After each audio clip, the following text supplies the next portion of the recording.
Bienvenue and welcome to Norm, the Cheers podcast. That's not quite.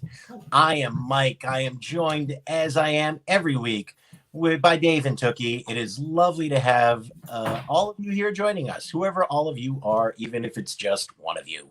It's just great to have you all here where we celebrate the greatest sitcom in history, Cheers. It has been an interesting week in the old world. Nelly. It's an interesting week in Cheers world. It was an interesting week in the world. How were your weeks, everybody? Just yeah, it's been a week. Yeah, it's been a week. All right.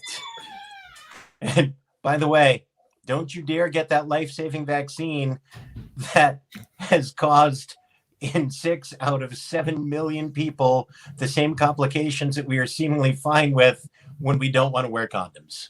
So really make sure that you are careful about that. I don't want to start off politically, but Johnson vaccine, they're calling for a pause on it because 6 out of 7 million people had a clotting issue. And I was like, and I read more about it. And it's, like if you take the pill, that's 1 out of every 250,000 people. So far more common. And if you listen to the commercial for Viagra, it's like, boy, I wish it was just blood clots. I wish that was the only thing I was risking. Which goes again to prove the priorities of the United States as a nation. Sorry, I should have started off on Marvin Hagler again. I can't believe where we're at. So, and by the way, this has only happened in like one gender in a narrow age range. And I just look, I'm not a doctor, but I do have a degree in theater and dramatic literature. And I feel like I'm at least somewhat qualified to say, I think we're being a little overly cautious in the midst of a pandemic. Since we're going there, since we're getting political, where's this energy for another health crisis called guns? I don't know. Yeah. Just a thought. Yeah. I can't even tell you how much greater a risk you are at getting shot while going to get the vaccine in Florida than you are getting a blood clot from this vaccine. I wish every time there was a school shooting, the gun industry would take maybe like a 3-day pause on sales just to kind of evaluate, make sure that there's not that to see if there's one more thing they could do, one more check they could make to make sure that like my child would be safe in 5th grade. Doesn't seem like a lot to ask. No. Also, male birth control, totally not a lot to ask. No, but they stopped the studies allegedly because the men had mood swings. Yeah. And the problem is it's insane. Like it's totally a thing that we can have medically. But the problem is, and here's where I get right down to it. Would you ever trust the man if he said, "Don't worry, I'm on the pill"? Yeah. Ooh. Yeah. And that's ultimately that's the functional difficulty with the male birth control pill. Ooh. If a guy you were dating looked at you and said, "It's okay, I'm on the pill," you're not trusting that guy. Ooh. I'd have to have him show me his case, his little compact. Dude, but are you going to search the trash? Yeah. Are you going to make sure nothing got flushed? Yeah. Yes. How? Thank you. You could snake that stuff. It's going to dissolve, Dave. It's not vibranium. It's a pill. It's meant to dissolve. If men have to take it, they're going to have to make it out of vibranium because they're going to have to really kind of jazz it up. They're going to have to Dove for men it. They're going to have to. Yeah. They're going to have to put, No, it's going to have to be like the little device that you put in the arm. That's the only way to do it. Yeah. Yep. It's got to be the implant, and it's got to stay raised. You you've just got to trust that the guy is not going to go ahead and do the little Bernie thing to make it look like he's actually got the implant when really he's just got a little scar tissue there. Oof. You got. I can't stress to you enough how much the problem here is. On some functional level, you have got to trust men. Damn. Damn it. Yeah. All right, show's done. Yeah. Think about that. Do you trust Sam to go, don't worry, I'm on the Hell no. I'm surprised he doesn't have kids. Exactly. Oh my God. You think he's shooting blanks this whole time? Well, that comes up later on, and we find out definitively that Sam Malone has a healthy sperm count. Yeah. In, I think, season 8 or 9? Yeah. No, season 9 or 10. Okay. The season where Sam and Rebecca are trying to have a baby is, I believe, season 10. Right. What is it? It's the What a second to last dark season. time. Hmm? What a dark time. Yeah, that was a weird season. What a dark time. Oh my God. Yeah. But hey, let's talk season 2, episode 6, Affairs of the Heart, shall we? How many people do you think maybe like randomly find us and just think, oh, I'm going to watch Cheers?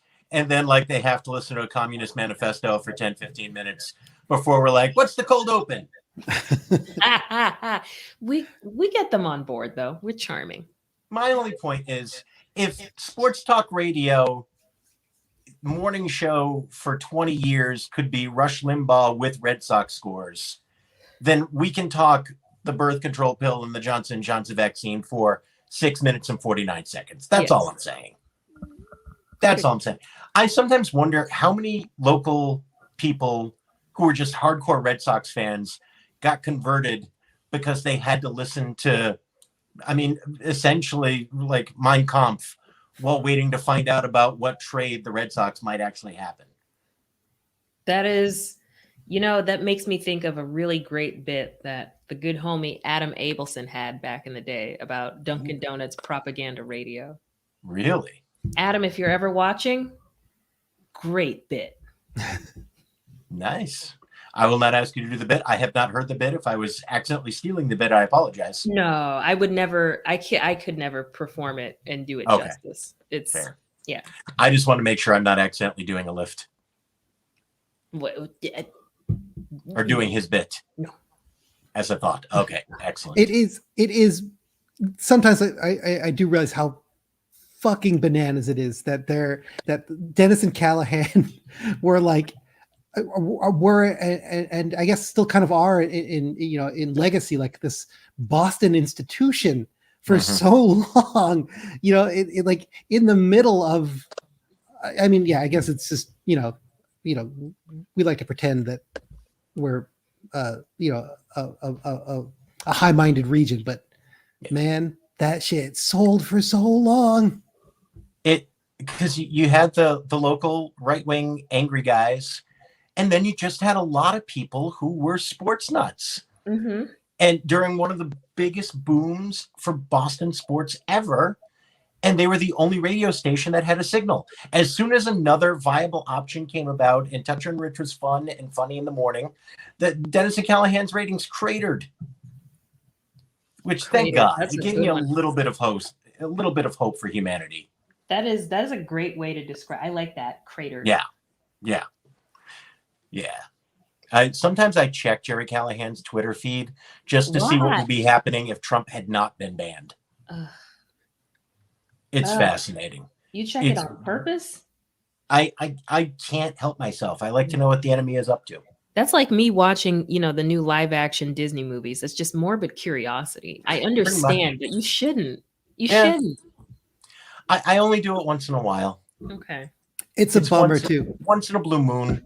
I want to know what propaganda is taking hold. I want to see what's getting traction. So that when I go home for the holidays, I know what I have to debate. Okay. It's such a shame too, because Jerry Callahan could, and I imagine probably still can write. Like the dude is an excellent writer. Huh. and was for a long time. And I used to, his stuff was appointment reading in SI back in the day. Like he was great. Like he was fun and smart and sharp, and I guess all the stuff that made him a compelling radio host. But just a waste of talent. Yeah. And yeah, it's sad. Anyway, it scares me because I'm like, all right, at some point, some of these people were sane and then they stopped being sane. And I'm afraid I'm at an age where there's still time for me to dip. You know what I mean? Yeah. It comes for us all, Mike. Yeah. It scares me. I pray that does not happen. But at some point, Roseanne Barr used to be this pro-union, like in her old show, it was all pro-union working class stuff. And then she went crazy. I mean, there were quotes about her talking about like Dennis Miller going, do you think he actually believes any of this stuff? And then you hear the right siren song and suddenly you're like, yeah, we need to stop that pizza parlor because they're putting the blood of Christian babies on their pizza. And that happens. And if I'm not aware, it's kind of like, it's like adultery. Okay, hear me out on this. Okay. I think when you are at the highest risk of adultery is when you say, I could never do that. That could never happen to me. As long as you say, I am a fallible person, then you're not going to go down that bad road. Okay, pause. But what as long as you're worried about it. But what if you, okay. Mm-hmm. Okay. What if you hate people? Yep. And I don't have to spend a lot of time imagining that. Go on. Okay, cool. Okay, so what if you hate people and you hate germs? Welcome to 2020. Okay, you hate people and you hate germs because you don't share. There you go. I share. I hope I'm there. Now, is this in terms of adultery that you're talking about? You hate sharing and germs? And I don't like either of those things. Yeah. I don't think I could keep a secret well enough to pull it off. Okay. Like, I've never desired that, but I also don't think I've got the mental acuity to keep that exposition in place anymore. You know what I mean? Where I'm like, oh yeah, Dave and I went bowling. And then like in 2 days, she's like, so where did you and Dave bowl? I'll be like, I haven't been bowling in 2 years. What the hell are you talking about? You know what I mean? Yeah, but the trade-off. Start thinking I'm bulletproof and I'm impervious to ever doing the wrong thing. That's when it's like, uh-oh. So you always stay on your toes. Okay. Respected. There you go. Dave is too nervous to comment. No, I'm exhausted thinking about the idea of like trying to maintain that fiction for more than like a couple of hours. Oh my God, it's exhausting. Yeah. And I guess this maybe is an outgrowth of a year spent mostly unemployed. But man, that sounds hard.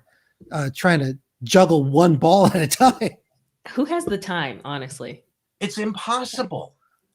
I couldn't fathom that. Even in the days before the internet, when all you really had to do was make sure you didn't get like mail sent to the wrong place, it still seems exhausting.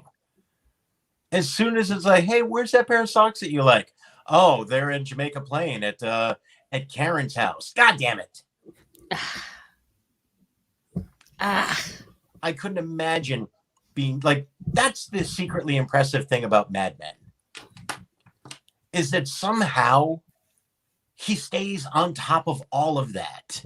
Mad Men is like the cheating version of the spinning plate routine, where the whole time you're just going, one of these plates has to fall. And it's just fascinating watching that guy spinning those plates and staying on the edge. Mike, I think you just wrote a new 5. Did I? Yeah. All right. That means I'm going to have to actually watch this later on. All right. We're 15 minutes in. Should we talk about Cheers? Let's do it. Cheers. Dave, November 10th, 1983. What was going on in the world when affairs of the heart dawned upon the masses? Glad you asked, Mike. I'm glad you brought up Marvelous Marvin Hagler because he, on this date, defended his middleweight championship against Roberto Duran. Oh, The first time as a champion, he went the full 15 rounds and was awarded a unanimous decision. It was apparently not the most exciting fight, but Duran was possibly ahead on points going into the last 2 rounds, which Hagler then dominated. And I think was maybe a little bit. Maybe a little bit emblematic of like one more example of Marvin Hagler being not being the sort of cuddly not being the easily rooted for presence in the ring. Like it seemed like everyone, just based on what I read about the fight, it seemed like everybody was kind of pulling for Duran. Duran was older. He had and he sort of like won the decision of public opinion for pushing Hagler 15 rounds. One more example of Hagler, winning a fight, being a champion, and yet kind of not getting the public accolades that he probably deserved. The man who can dominate 14 and 15 should be the hero. You would think. That's so hard. Those are the championship rounds, which is what made Marvelous Marvin a champion. So yeah, this podcast continues to stand for Marvelous Marvin Hagler. The other notable event on this date was the third of 8 government shutdowns under Ronald Reagan's presidency. This was a short one. This was, I think, a 3-day shutdown highlighted by House Democrats pushing for or asking for more education funding. And there was some missile defense back and forth, which Reagan wanted. They finally capitulated, and it was a nice reminder that House Democrats have been not getting what they've asked for 40 years now. They asked for about $1 billion in education funding, and they wrestled the Republicans down to $100 million. So. In exchange for more rockets. They got some protection. It's been 40 years of horse trading education for nuclear weapons.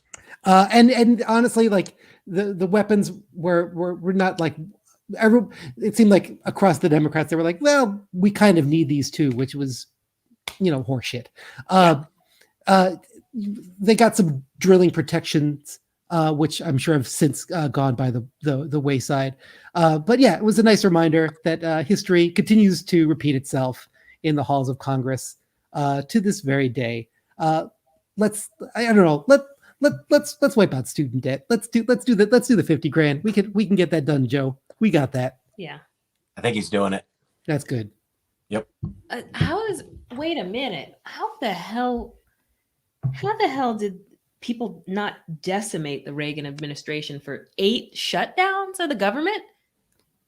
Because he was likable. I can't stress to you enough how much what really matters is how much did people kind of like that guy on a personal level. It's every president that's remembered as a great president by somebody, they're just charismatic dudes throughout history. Mm-hmm. Reagan was just a guy. I remember listening to him and being like, oh, that guy seems cool. Clinton, all of them. It's all W had. I also wonder if there might have been a little bit more sort of public tolerance for them. Carter also, and Carter was a victim of a kind of a negative public view of him unfairly. Mm-hmm. But there were a number of shutdowns during Carter's administration too. I wonder, like, if maybe our sort of national appetite was a little bit more sort of if we were a little bit more sort of forgiving of those things in 83 and 84.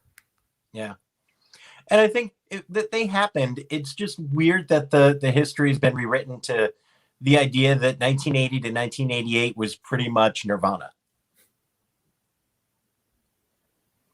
It's just remembered as this like morning in America time. For whom? Yeah.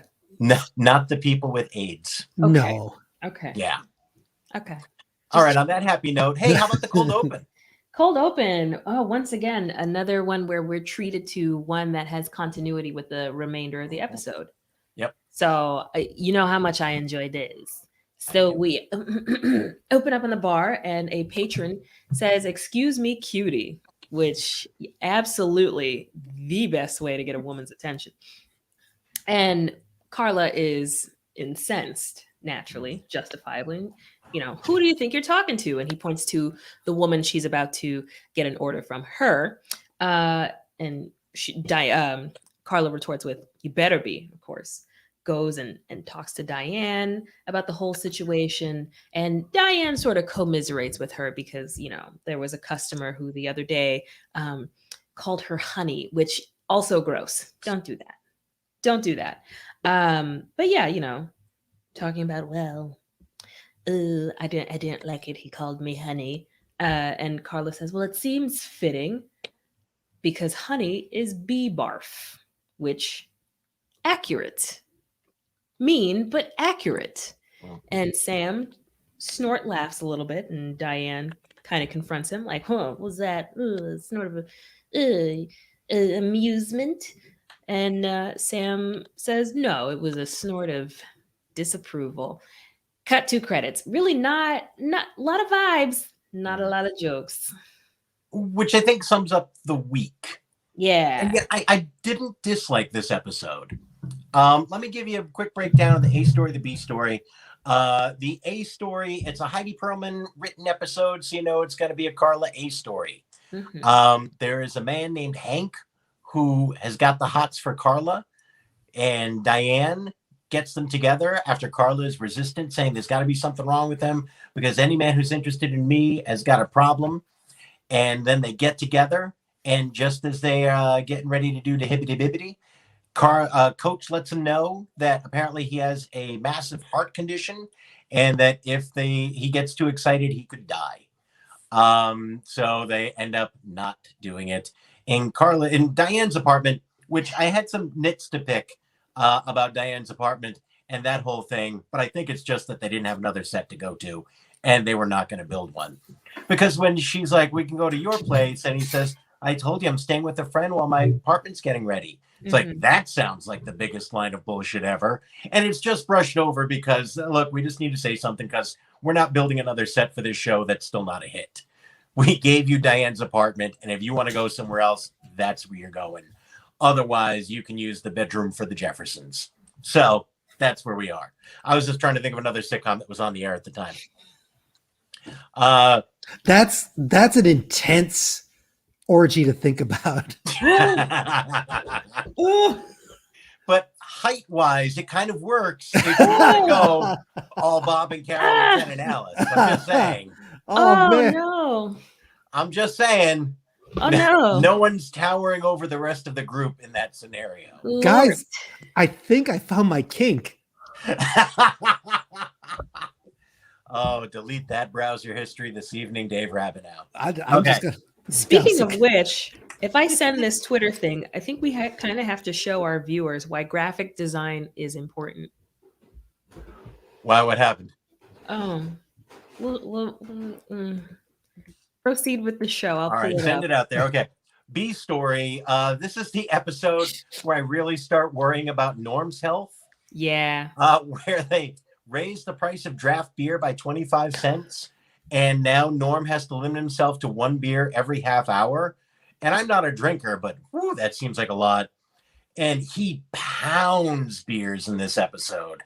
And he can't fathom the idea of not drinking all of this beer. Which, I get it. It's a sitcom. But boy, this is the one where you're going, that can't be okay. What are they putting in his glasses? Like apple cider? It was, I think it was non-alcoholic beer. I think it was just like O'Doul's or that of the time. Okay. I know that exists somewhere that we've got that information. Yeah, but I couldn't swear to you what it is. I know they said they don't like it. It's not that great. What's in the chat? I'm on my phone. I can't see it. What's in the chat? We'll pull What's it in the box? Graphic design matters, people. All right, tweet it out. I'll see it after the show. Yeah, I can throw it up for you if you like. All right, throw it out there. What? It's important. What is that? You got to be careful with your fonts. You got to make sure you got to make sure you're clear. Oh my Lord. I just realized what that's supposed to be. Oh, Font matters. It's font true. matters. Hey. Take time to proof. This is why you need an editor. All right. Yeah. Get a set of eyes on there.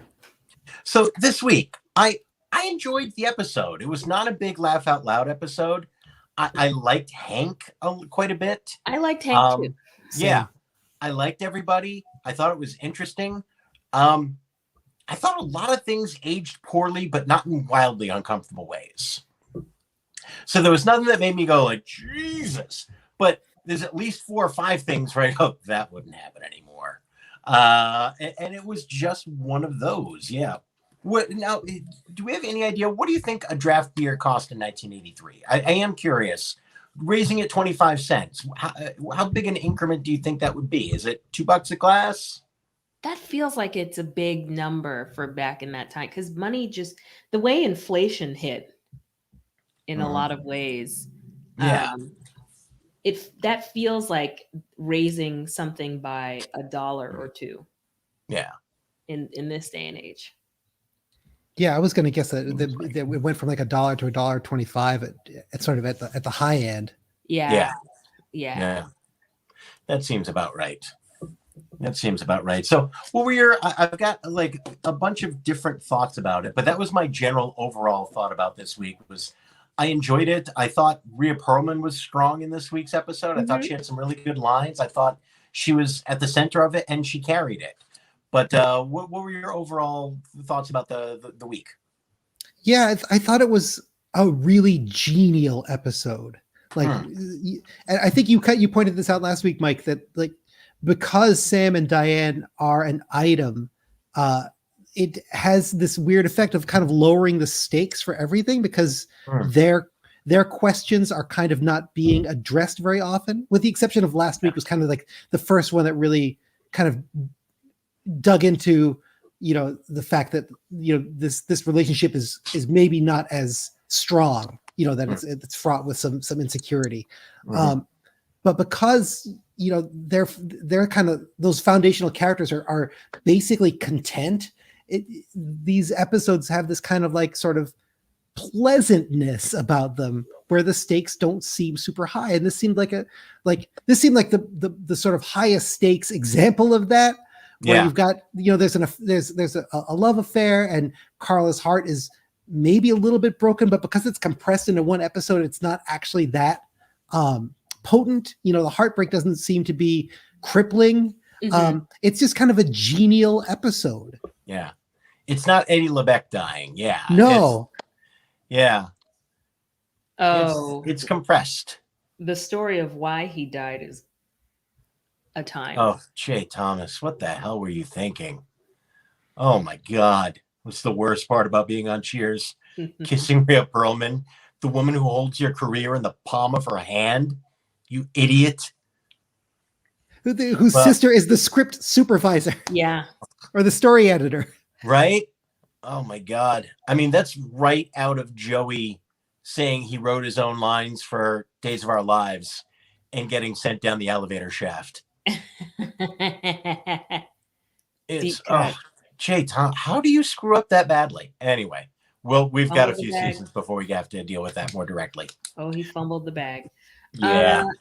So this episode I didn't audibly, but it was cool. It wasn't. I didn't watch this thinking, "Yikes!" The misogyny leaped out. I didn't watch this thinking a man wrote this. And I didn't aside from the minimal diversity, which isn't the script writer's fault. Right. I'm not gonna bash the writers for that. That's a casting director choice, which all the side eye for this week. I didn't mind watching this episode. This was it's probably not going to stick out for me, but it might stick out for the fact that this is an episode that it felt safe in a good way. Yeah. A good safe. It did. It felt safe in a nice way, but you couldn't do too many of these episodes. Yeah. I don't want 2 of these back to back. Yeah. This was nice after an episode that had somewhat higher stakes last week. I was okay with this. I was okay with getting invested in Carla. I was okay with the fun Norm B story. But yeah, it did feel like, okay, it was a sorbet of an episode in a decent enough way. Mm-hmm. It wasn't a dish that got undercooked. It was just, this is all it's supposed to be. Yeah, you could kind of drop it in at any season and it would be fine. Mm-hmm. Mm-hmm. Yeah, exactly. Yeah, it wasn't even dependent upon Sam and Diane being a couple. This could have been season 4, no problem. Yeah. Yeah. I will say, I thought Don Amendiola, who played Hank, with the incredible challenge of having to come back from "Hey Cutie" as his opening line, like really nails it. Like really nails, to the point where I was like, why did they not cast this guy as the first Paul? Like, why was he not one of the other guys at the bar? He's great. Yeah. I think he was probably working too much to be the other Paul. I mean, Don was working. Like, he popped up in a lot of stuff. Okay. I don't think he wanted to be fourth barfly on the off chance you may become Cliff. Because even at this point, the top of the call sheet was pretty dense. There were a lot of people fighting for lines at this point. So I think if you're who's killing a cat? I just realized my dog's got his dog toy upstairs. Oh, thank God. Dog toy's not alive, is it? Not anymore. No. Oh, okay. My dog loves the squeakers. Looking at this, I don't think he was there for Paul, because I think his agent said he's not Paul. He's a guest star. He's not a co-star. Mm-hmm. So he worked a lot. I recognize this guy. He popped up in a lot of stuff, and he got paid above SAG scale. He worked on, if my research is correct, he worked. He appeared in Cheers, Night Court, L.A. Law, and Family Ties. So I think that's 4 out of 5 of the must-see TV Thursday night lineup. Like that's a pretty good run. That is. He's the patron saint of must-see TV Thursdays. I didn't look up his IMDb, but he looks to me like the dad from Adventures of Pete and Pete. I'm wrong, though. I don't remember. I don't think so. Okay. It's possible. He's still kicking it too. He recently was working on Broadway on Wicked. He played the wizard. Like he's had a long and varied career. Nice. Yeah, he's not a Paul. Okay. He was working. Yeah. I think he's also probably that guy who ended up getting a couple of really good pilots every year, and they never got picked up. He's probably got 20 pilots that were made with decently famous people. If I had to guess, I think he's probably one of those guys, because he's really good in this, and he's got the right look to be the fourth guy on the call sheet. He's never going to be the lead in the show, but he's a great guy to be behind the bar with enough lines. So yeah, he's not going to be Paul. He was working a lot. And if he's on Broadway, he was probably a theater guy. He was popular. So good for you, Don. Yeah, you don't have to be Paul. Good for you, Don. But how awesome would it have been if he was the first Paul? Like, how much higher is the bar set for this series? Two weird things that I noticed, and I wanted to see if you guys noticed this. Okay. Where did the hat come from? Suddenly there's like a straw campaign hat. That's been there. Has that been there? It's been hanging at the bar for Has it? I've never noticed that before. Go back and watch Sam's picture goes. No, go back and watch some episodes of season 1. The hat's there. Really? I'm not familiar with the hat. It's like a campaign straw hat. It's like the hat that the cold miser wears. In the office? No, it's in the bar. It's where Sam's picture on the mound at Fenway usually is. Oh, yeah, I didn't note it. Yeah, I've noticed that hat for a while. Never noticed that hat before. Yeah. Oh, it's weird. I got to keep my eyes peeled for that one. There is a moment, and I wanted to know if this rang the same way to anybody else, when they're in Diane's apartment afterwards, and we know about the heart condition, and Carla's saying, "What would have happened if I woke up and found a stiff laying next to me?" And Sam says, "Well, at least you wouldn't have to make him breakfast." There is a cut to Hank where he gives him a good one look. And I'm telling you, that felt like it got tacked on because the audience thought Sam was being too mean. And they needed Hank to go like, ha ha. That feels like it got hastily written in because the audience was like, dude. And he said, "Hey, Don, could you give him a little?" "That's okay, buddy." Just to make sure the audience knows you're cool with the gallows humor. It's reassuring. Oh, go ahead. Go ahead. I'm sorry. No, I was just reassuring to know that audience wasn't down with the necrophilia. That moment made me love him even more too, even if it was kind of tacked on, because I was like, this guy gets it. He's like, of course, like he's a perfect guy to hang out in that bar because he understands the bullshit that these people are spewing and trying to kind of like deal with difficult situations through awkward humor. And like, I was just like, it increased, in a low stakes episode, it heightened the stakes because I was like, I'm going to miss this guy when he leaves this episode. Yeah. Because he just gets it. Yep. It was kind of weird in a way, just especially because Coach delivered the information and you knew that was basically Nick Colasanto's heart too. Yeah. Like, all right, we're all flying by the seat of our pants here. We never know how long we're keeping him. Ugh, that hurts to think about. I know. But I can't lie. It occurred to me both times I watched the episode. I was like, oh, this is kind of a Coach Light episode. And then I was wondering if his health was okay during this episode. And if that's why they, all right, this is a good episode to beef up other people's parts. And Coach just has a few lines. And in an episode about a guy with heart problems, I couldn't help thinking about Nick Colasanto. No, that's legit. Yeah.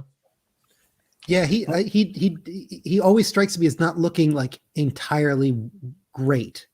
Yeah, this season compared to season one, he just looks a little frailer. Yeah, he's not quite as peppy.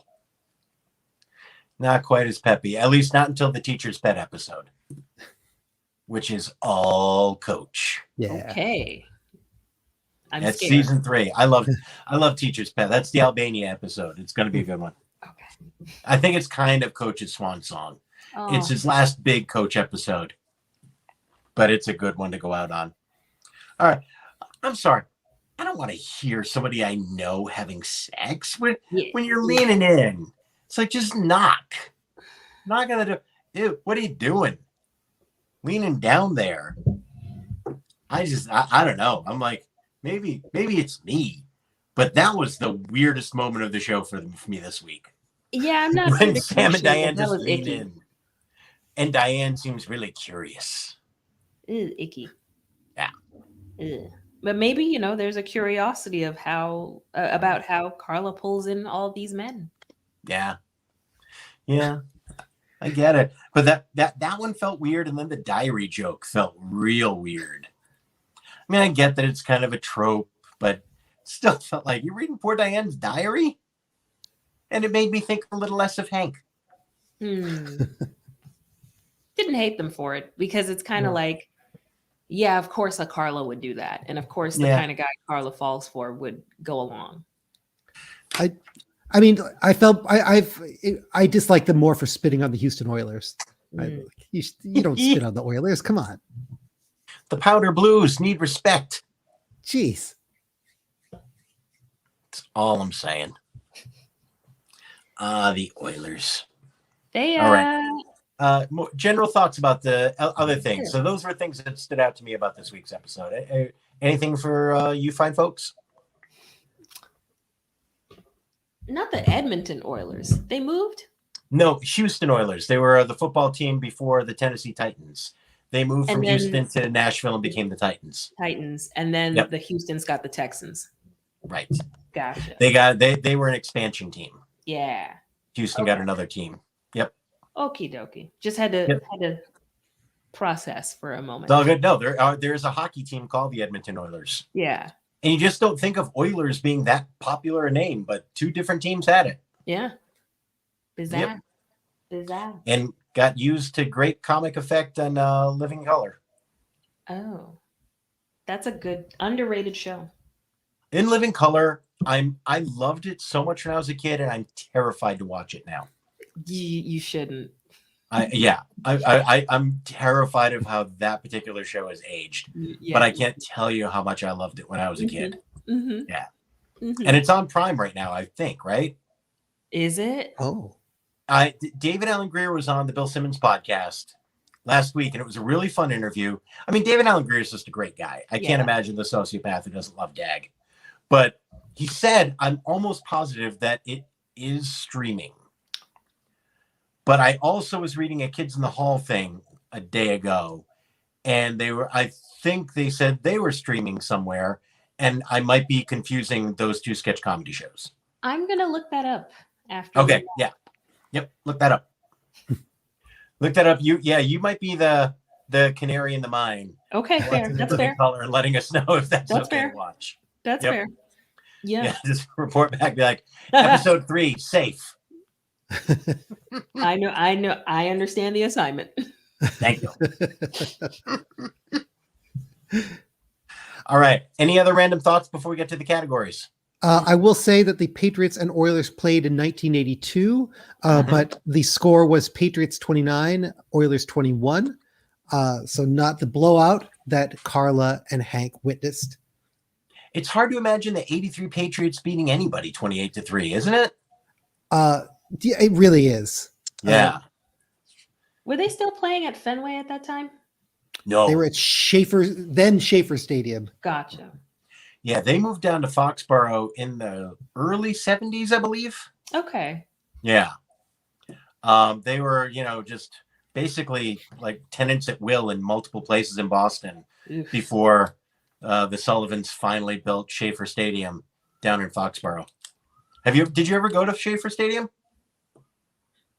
I saw Beyonce at Gillette, but that's a whole different. Oh, Gillette's night and day different. Gillette's gorgeous. Like I would hang out at Gillette when it's empty, just to be it's comfy. The Schaefer Stadium experience. It's hard to explain how awful that place was. Just the way you say Schaefer lets me know that is something that you've suppressed, and I understand. I have some good memories. I saw the King of the Ring there. Dave and I, different years. Yep, but saw the WWF King of the Ring. That was my first time WWF. there. Yeah. Back when the World Wildlife Fund had a sense of humor. Yeah. Fuck you, pandas. Pandas. I'm trying so hard to keep them alive so that they can just be awake 1 hour a day. Anyway. I can do that. Yeah, we lean to the left, but you know what? We're coming for you, pandas. Okay. But yeah, Schaefer Stadium was a weird dump of a place with, aluminum benches. It was so cold. Ugh. If you ever look up old stories about Schaefer Stadium, they built it in a rush to get it ready. So they made the urinals too high. So there's a story about the visiting team coming in and looking at the urinals and going, how big are these guys? Oh my God. Because the urinals were like basically chest level. No. Yeah. No. They built everything too fast. No. So they just ran the plumbing up and then started putting the cement in. Oh yeah. No. Yeah. I'm out. I'm out. It was oh my God. Oh. Imagine. You can't know. Oh imagine being 10-year-old Dave going to a Patriots exhibition game and seeing a urinal pitched at my nipple level and wondering what was wrong with me. Yep. It became Sullivan Stadium, then it became Foxborough Stadium, and then finally it became a parking lot, which was its nadir. I'm sorry, it's Apex. I got my highfalutin terms confused. I apologize. All right. Joke of the week. What was your joke of the week? It wasn't so much the joke written, the words written themselves. It was the vibe. When I mean, it is a choice to offer someone your apartment to stoop in. Mhm. But when Diane offers her place and Carla's asking all sorts of, questions and such, uh, Diane says, yeah, just burn the place after. And I was like, I felt that. I Yeah. felt that. Yep. And now we have Airbnb, which is essentially Diane giving all the Carlas of the world their apartment for the evening. Mm. Yeah. Yep. Different Welcome times. to the gig economy.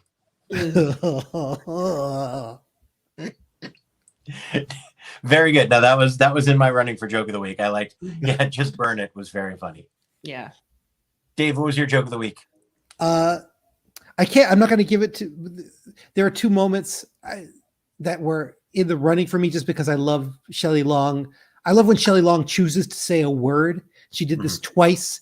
Once when she asked Sam if he could think beyond his cod piece. Ah. And then another time she asked Carla if she had woken up on the wrong side of the web.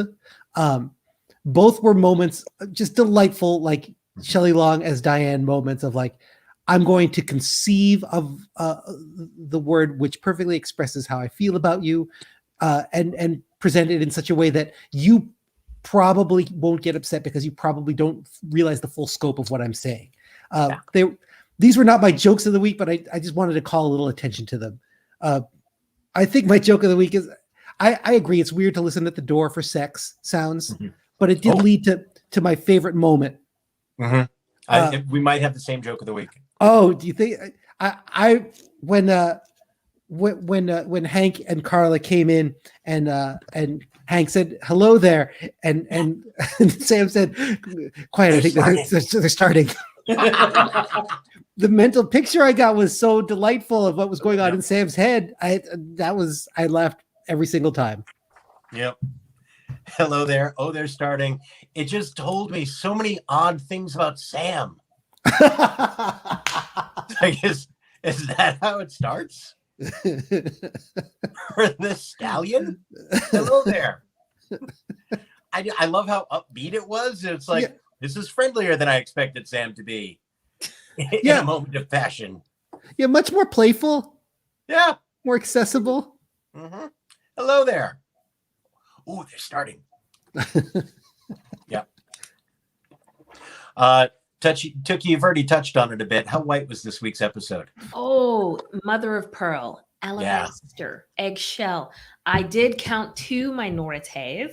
In the scene that was the day prior to Carla and Hank's rendezvous, there was a Black man sitting and having a conversation with who I presume to be an Asian woman. So a rare sighting of an Asian person at the bar, because like there aren't a lot who they cast as extras, unfortunately.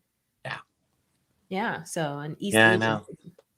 And you just want to kind of go, knowing Boston, you want to be like, you can see Chinatown from the door of this bar. Come on. Yeah. Couple people. Yeah. Oh, well, Trevor has a joke of the week. Oh, what's Trevor's joke of the week? When Coach freaks out at Diane when she says, "How about sex?" Yeah. Good call, Trevor. That was in my running. And another perfect. It was also a classic Coach bit of good joke. I'm gonna do the same joke again, and it's still gonna work. Yep. What about Hank? Hank's with Carla. Just like, I mean, even like Coach when he's not at his healthiest is like watching Albert Pujols now, and like he's still capable of just like turning on a fastball. All of a sudden, it's 7-3 in the bottom of the 8th. You've lost interest, and all of a sudden you see that swing again. You're like, all right, that's it. Yeah, that's something special. We stand. It is. It's Hank Aaron on the Brewers. I don't care if it's past his prime. I'm not getting up when Hank's at bat. DH or no DH, I'm watching this. Yep. Amen. All right. your 80s moment of the week. I can lead on this one if you want. I felt like this was a very 80s thing that is not the case anymore. Funny violence. This was a very physically violent episode. I mean, Carla really beats the shit out of Sam. And I don't think you could get away with that anymore. I just remember thinking that violence was really, really funny when I was a kid. And now I'm watching and going, Jesus Christ. And he crawls out of the office later on. And he wears a bandage, which I didn't even notice until I watched it again. Oh, really? I missed that. Yeah. Oh, wow. He's got gauze around his arm after that. And you don't catch it quite as much because it's only really visible in the bar because he puts his jacket on to go over to Diane's. But yeah, he's wearing a bandage from where she bit him. Oh my God. Right? What? And 80s was the last time that one lovable character could be that violent towards another lovable character, and it's just a part of the bit. I guess. Yeah. You couldn't do that anymore. That was very 80s. Yeah. What were your 80s moments of the week? I'll go with another sort of sitcom trope that I feel like has vanished. We talked a little bit about it, but like the single character arc that has real emotional import to someone.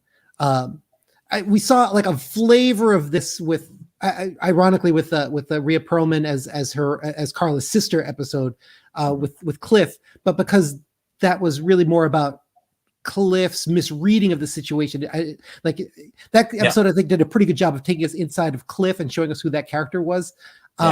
But this feels like a much more 80s thing where you'd have this kind of like moment of real depth with a character that you then would never expect to see again, and also never expect to see the marks that they left on Carla. Like, I don't think Carla refers to Hank for the rest of the run of Cheers.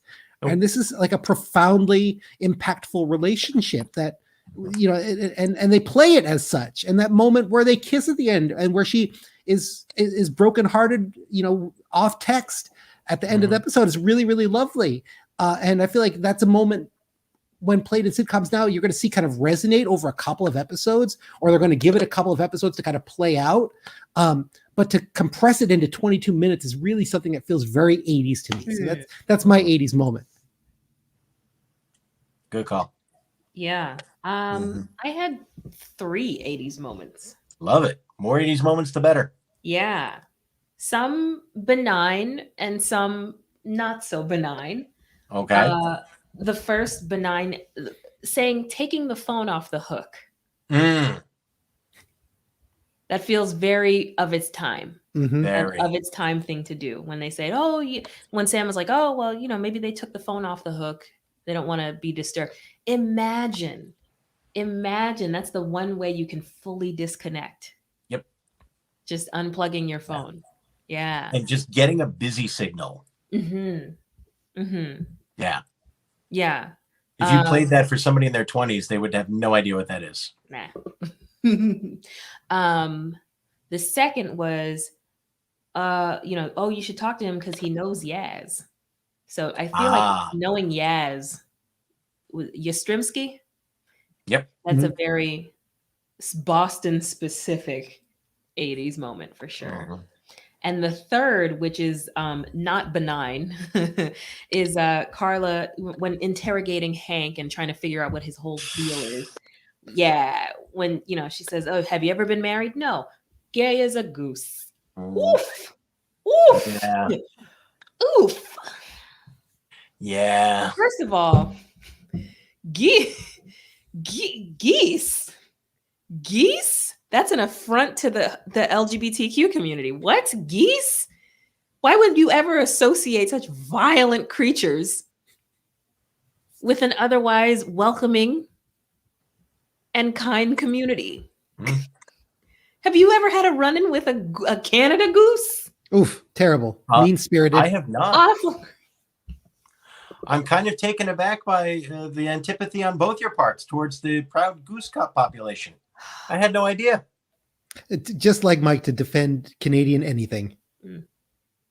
I guess. Hey, somebody's got to do it. Should have seen. Listen, geese and dolphins, both wretched creatures.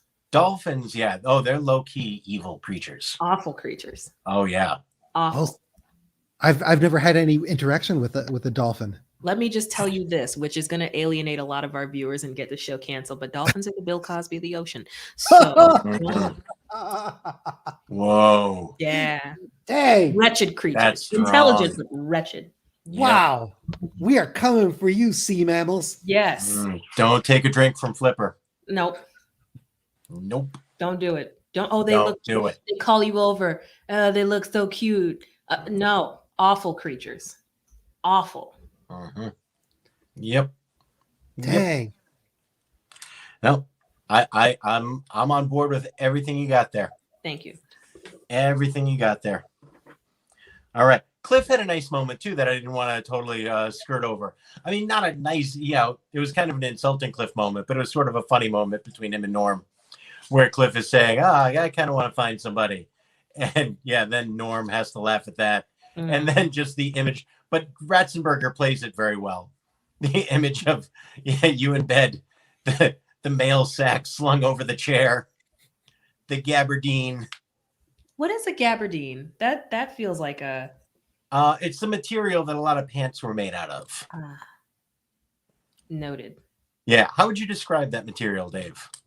Yeah, isn't it that kind of like rough, kind of that sort of like rough hewn, sort of like sturdy, like sort of work pant material. Okay. Sort of somewhere between it's not corduroy, but I don't think it's as smooth as a lot of work pants. But maybe I'm wrong. I always think of gabardine as being it's got a bit more of a texture to it. Okay. Like tweed, but not tweed. Yeah. It's a twill woven cloth. A twill woven cotton, usually cotton cloth. Okay. Yeah. Which is confusing because he's always in his postman's uniform, and those pants are not gabardine. Yeah. Those are, I think, like 50-50 cotton poly, if I'm not wrong. I would think so. I mean, the government's buying those. Yeah. I did laugh at the phrasing of mail sack slung over the chair. Like that, there was just something about that made me laugh. I don't know why he's stalled within the job market. Norm could easily write for Harlequin Books the way he just painted that image. Right? The man can write. He can paint a picture. He should sell a script to Passion Flix, which you don't want in your browser history, but it's Netflix for movies made out of romance novels. All right. Yeah. Okay. There you go. Speaking of romance, Sam Creepy Quotient. How creepy was Sam this week? 4. Low. Really? Oh, that's higher than I was expecting. Why do you think 4? Yeah. Just, Aside from listening to his friend have sex on the other side of the door. That didn't help. Yeah. That is part of what raised it. That's part of what raised it. But it's, the whole twisting Diane's words into innuendo at the beginning of the episode. So it's a light 4, maybe a strong 3, but light 4. Okay. Yeah. Gotcha. Yeah, I'd put it in like the 2 to 3 range. Like, really ameliorated by his genuine concern for Carla as a friend. I don't know. Yeah, I felt like he was pretty asexual, or at least like certainly not predatory. Yeah. Yeah. Talked about being vulnerable and having to put yourself out there. For Sam, it felt more like a 2.3 for me this week. Fair. Because even the stuff with Diane felt like the banter of two people who are intimate with each other. Okay. It's not like the boss stuff that used to be a little uncomfortable. Here it was like, didn't feel like he was putting her in a wildly uncomfortable position. The drool joke was just a cute little joke about the two of them. Yeah, it didn't hit me weird. And I'm grading on the Sam curve, but that was kind of how it hit me. Yeah. I mean, it's always going to be, I think it's always going to be higher than you guys expect, just because the standard on which I grade him is Sam's always going to creep. Yeah. It's, you know what? It's good for us.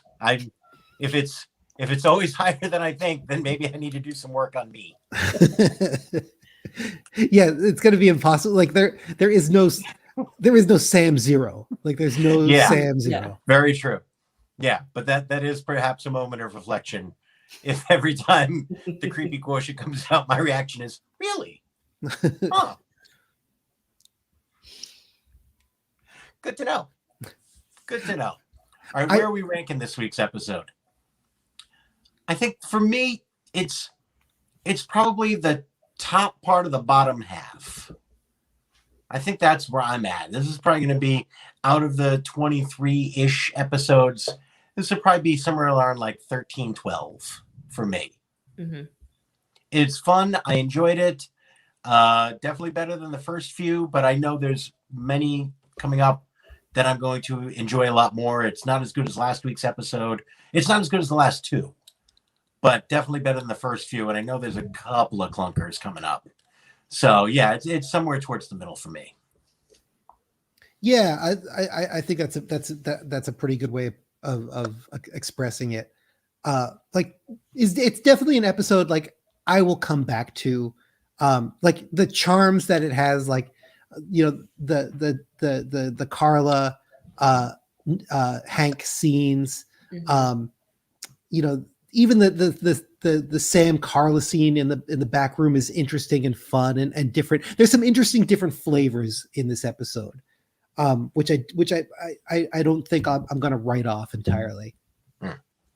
I think this was a true safe middle episode. It's an episode that I think, like I mentioned earlier, will be memorable for the fact that I didn't have a strong reaction to it. Because the clunkers you have a strong reaction to, and the good ones you have a strong reaction to. But I think rather than like remembering the quality of the writing or the acting or any or the plot itself, it's just I think I'm gonna most remember and feel good coming back to how safe it's just easy to watch this episode is. It made sense. There wasn't anything that was like so out of pocket that I'm like, my God, this does not hold up. I think I'm going to remember it for the fact that I wouldn't even say that it's the high end of the lows or the low end of the highs. I think it's just like the perfect safe middle like it's a good second or third, maybe third episode to introduce a friend to cheers to.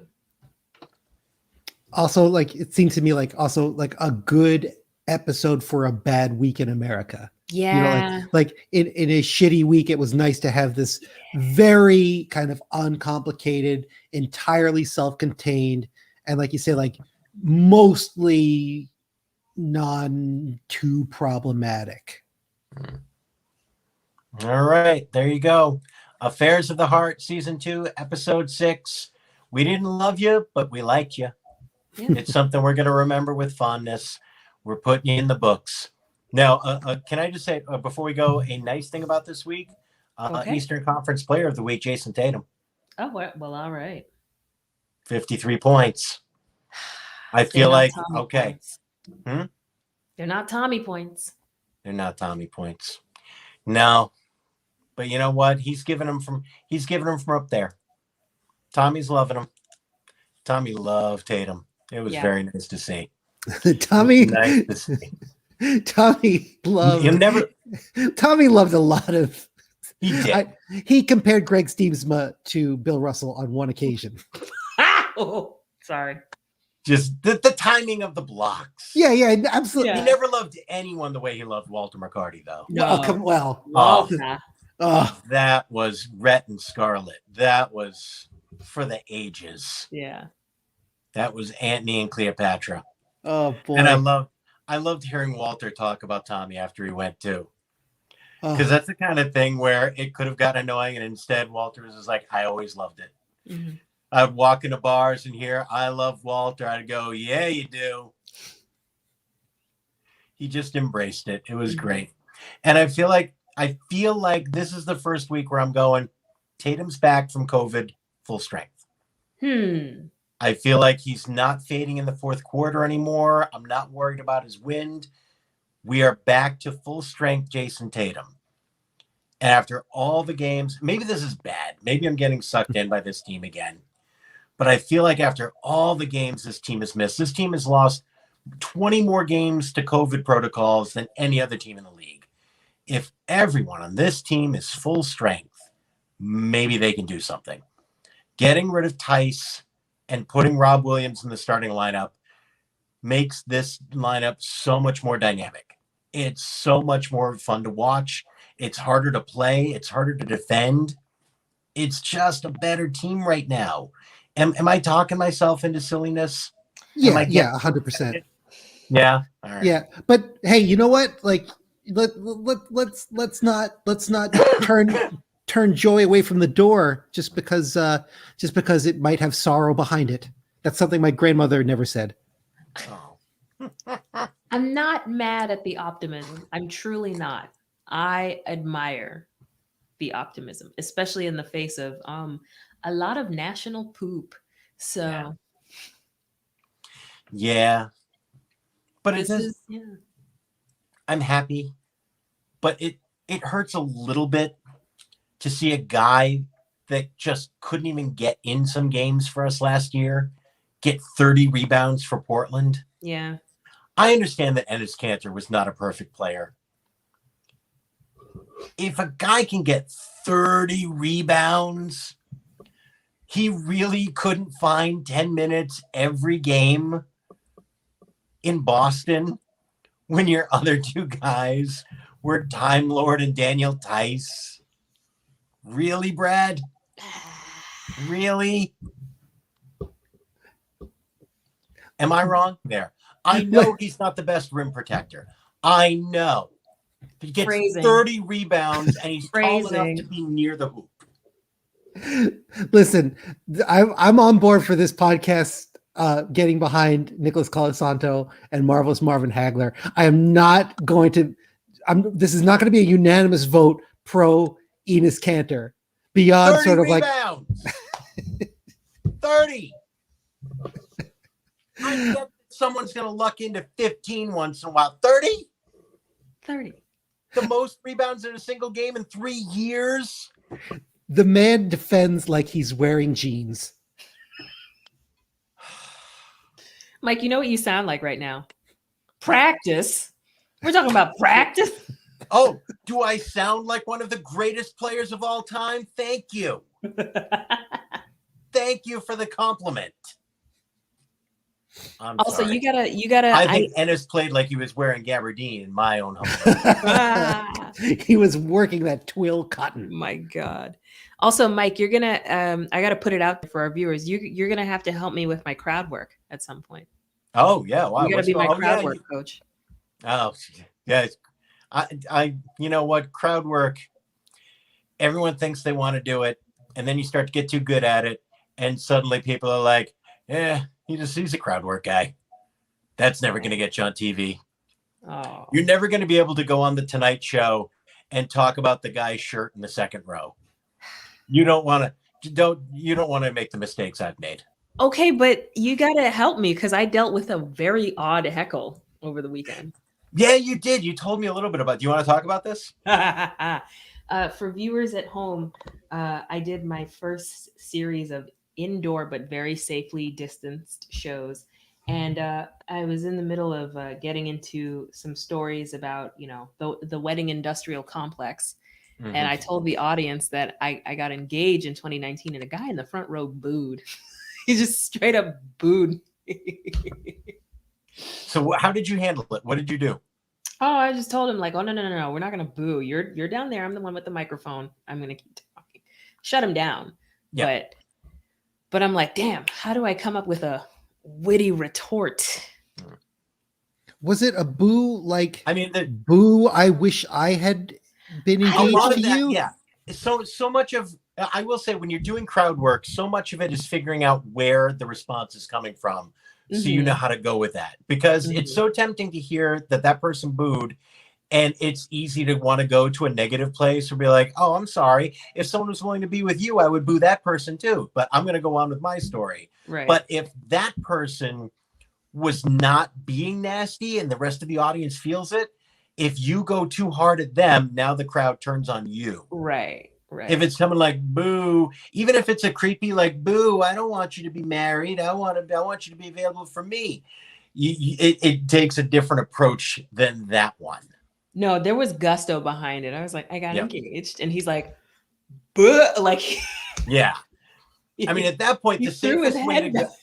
The safest way to go there is, all right, we're going to talk about your divorce in a minute. I'm going to just finish my wedding joke. Mm. And then we're going to hear about everything that went wrong in Larryville. Okay. Yeah. And then you can come back to him or not, depending. But that Yeah. kind of covers that at that point.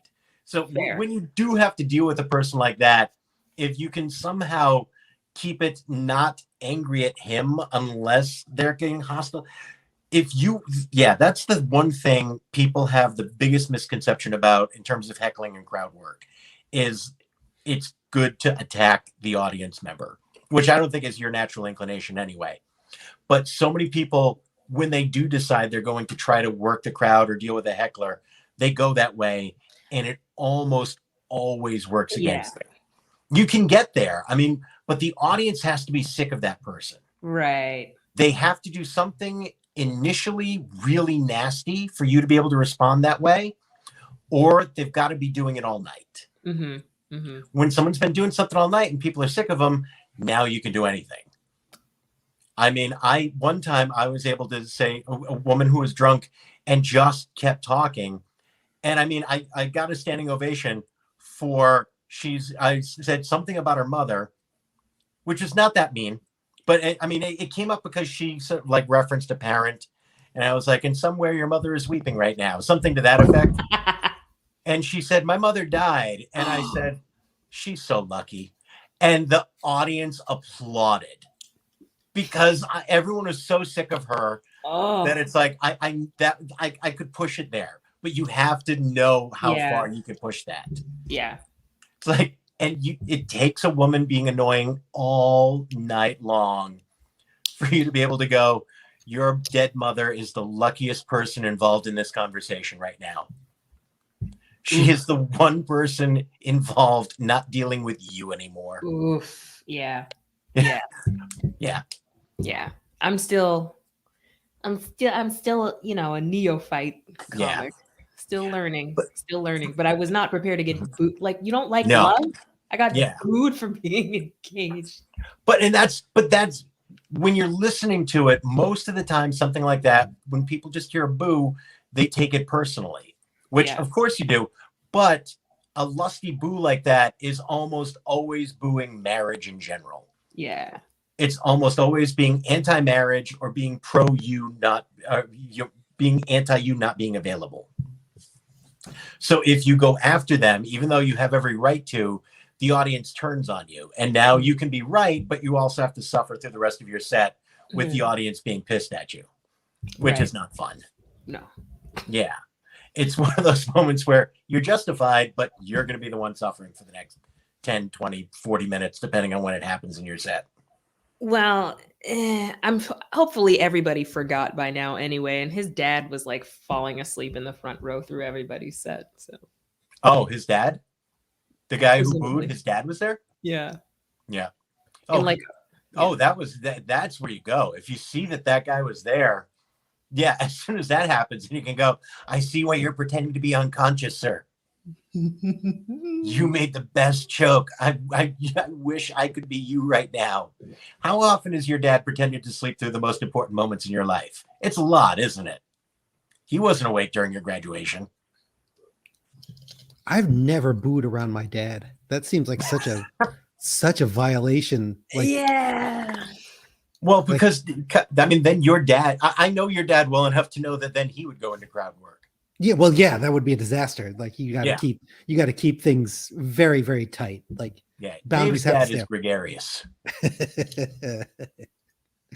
I remember one time I went out. Yeah, I went out to eat with Dave's dad, which God bless Dave's dad. Whenever he and his mom would come up and visit, they would take us out to dinner, which was always a treat. We got out of the cafeteria. So nice. And I remember one time we went to a restaurant that wasn't big. We did not go to BB Banks. And he just went, and they were like, okay, we're not gonna be able to seat you all together. And your dad was like, oh, that's a shame. Well, there's enough tables. We could move some people. And the hostess or the waiter was like, well, I don't really know if I'm gonna be able to do that. He's like, no, you don't have to. And he went up to a table. And do you remember this, Dave? I do. He went up to a table. He's like, how you doing? Hey, we're taking my son's friends out for dinner. Would it be a huge imposition if you jumped over there and we put these tables together? I'm sorry, you look like you're on a date. It looks like it's going well. Would you mind terribly? And yeah, that guy was like, yeah, okay. And I just remember thinking, like, I would never be able to do that. I would never, ever be able to do that. But your dad was just like, you never wanted to say no to Dave's dad. It takes a certain level of both clarity and total blindness. No, but I think he just like, look, I'm going to explain this. Here's the thing that I think makes your dad different. He was okay if they said no. Like if I did that and someone said no, it would haunt me. I would think about it for weeks. And I think your dad would be like, hey, I tried. All I had to do was ask. And then they had their dinner and I had my dinner. Who was worse off for it? And I, like a month later, I would still be like, I need to find that guy and apologize. Yeah. Yeah. I mean, imagine this happening in the internet age. Like we would have cross-referenced, you know, the seating chart from whatever restaurant it was, and we would have found this guy, and I'd be posting on his page constantly, trying to make amends. Yep. But God, I wish I was more like your dad in that way, because he wasn't like, he didn't make it bad. I'm pretty sure he paid for their dinner too. What? He's like, yeah, their check, send it over to me. Oh. Like, that's just the way that your dad was. You know, it's just like, hey, I'm going to ask. Why not ask? And then we all get to sit together. And you know what? He was right. We all sat together. We all got to sit and hang out together. And if there isn't somebody like your dad taking charge, that doesn't happen. That couple had a lovely meal at a different table and we all got to sit together. There are times when that gregariousness is really, really charming. And then there are other times. But yeah, if Dave was sitting next to his dad, Dave would not have booed. No. I mean, I can't think of a scenario where you would boo anyway. I think booing is booing is reserved for like Kobe Bryant. Like, you know, like that's like a lusty, like I genuinely sports and probably personally dislike you. And then also reserved for like Mariano Rivera, where it's like I genuinely sports dislike you, but also I know you get it. Yeah. But crowd work in general, I think the mistake, 90% of the bad crowd work I've seen go is they don't go positive. You need to stay in this positive place. And they kind of imagine that they're getting like torn apart. You need to kind of stay in this happy or at least gentle, non-aggressive place until the audience tells you it's okay to change. Yeah. No, then you can do something different. My approach to heckles has always been shut it down. Yeah. Yeah. You know, I put the person in their place and then keep moving. But we put the term, we use the term heckle too broadly. Because a genuine heckle is somebody saying something negative about something you're trying to accomplish. Right. And I also don't think that's the vast majority of people who talk during shows. Most of them, because comics forget that a lot. A lot of times the people who are at your show have not been to a live comedy show before. And their concept of what a comedy show is comes from movies, comes from TV shows. And a lot of them come thinking they're supposed to respond. Oh, yeah. So, yeah, they think they're supposed to be there. And then you gently confirm that that is not the way this is supposed to go. And that settles most of it. Yeah. Yeah, because I think that's dealing with a heckler too. Like genuine crowd work is usually you instigating that and saying, I want to talk to you guys. which I think I would differentiate from dealing with a heckler. But also, this isn't a freaking town hall. No. Oh We yeah, didn't invite you but to- that's why, like, that guy, dealing with that guy, I wouldn't put that under the heading of crowd work. Yeah. Okay. Yeah. That's fair. That's fair. Yeah. Yeah. But yeah, it sounds like you dealt with it fine, and you got back on the horse. Yeah. But it was just like, wow, I can't believe. Why would you passionately boo at someone else's happiness? Yeah. Who does There's a that? comedian named Robert Mack who used to have a great joke where he's like, I was doing a show for a crowd, and suddenly I hear boo, boo. And no, guys, a crowd has to be really bad for me to boo them. And they were. Like, they deserved it. Nice.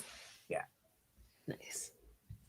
Oh man. Trading comedy war stories. Oh, yeah. If you've never had to leave through the kitchen because you've been threatened by someone's union brothers, you have not sunk to Mike D levels yet.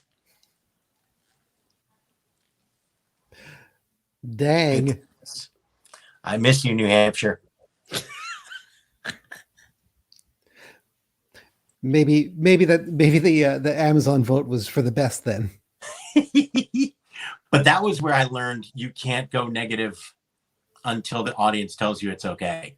Mm. Like, oh, these are her friends. Okay. All right. If you want to survive this, yeah, the crowd will tell you when it's okay to go negative. Unless it's Otherwise, or are you okay with the crowd turning on you and that's where you want to be for a while? Some people want to be in that place. I was gonna say, unless it's a bachelorette party, because everybody hates bachelorette parties.